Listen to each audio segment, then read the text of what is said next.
पाइसे दुनिया दै आरो बेसेसो गोबाव मोजां मोनलायना लाखो नोंसोरलाय लालायलायखो जेनेबा बारा गोबाव नङा बेसे गोबाव इदिनो केबा मानसलै 3 मास 4 मास जेनेबा हाब इसे कुइक जादों ना ओमफ्राय नोंसिनाव जानाय ना हाबाया इसिनाव जानाय माने खारनानैसो हाबा जादोंबा आच्छा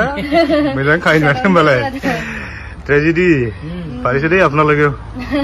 फरायनाया ओमफ्राय बेसेबां मोनना आङो बारा फरायाखै बेसे बिदिनो 9 10 फरायाखै गारदोंमोन ना रानिं सोलिबाय थानायावनो हाबा जादों होमबाथ' बैसोआ जादोंमोन जानाय नंला बेसे जाखो बैसोआ आंना 20 जाबाय एबार 20 मानोथो एसे थाब हाबा लाखो ना मोना जाजाङै दा हिर'खौ ओमफ्राय माबोरै फसायखो नोङो जेनेबा बोरै बोरै फसायलायनाय जाखो ओरैनोथ' नुबाय जेनेबा नङा होमबा नोंहा बिथाङा एसे फिजिकेल प्रब्लेम नङा होमबा माबोरै फसायखो जेनेबा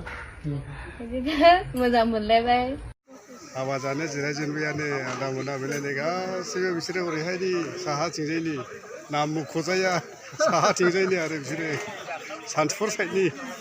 नै थाइसुरियाबो बेलायनो थाइसुरि नै आमाइमोनाबो जानो जिरायजेनबाय दिनैहाय माने गरम बोथोरनि हाबा ओरैबायदि गरम बोथोरनि हाबा स्पेसालाय जाखासिगोन एसेब्लाबो जानायसै मोनफैदोंब्लाबो जानायसै दे माथो खालामनो हाबा उफाय गैया बेहाय माबा जमगासिनो दङ जानो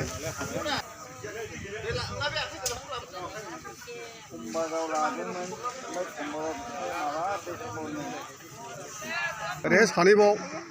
दे जानो जगासिनो दङ नै माब्ला मोनजागोन दे जोंनिया मावथि हान्जाफ्रा मावगासिनो दंलै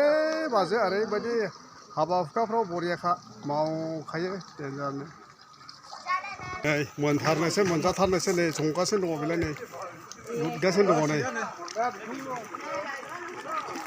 ओरै माबा माबि जुइसफोर रानलाबायदों नै हाबानि नामै मोननांसिगोन नामा दे एसे लों दिनै औ दे हाबानि नामै ओरैहाय सायख्लुमावहाय सान्दुं गोसा नालाय गरम बोथोरनि हाबा नालाय एसेलाबोथ' गरमा जाखागोन बेलाय नै गरम बोथोरलाबो उफाय गैया औ देनांहाय बिहामजोफोरनो फिसालाफोरनो माने सान्दुं गोसायावहाय दा लाबोखा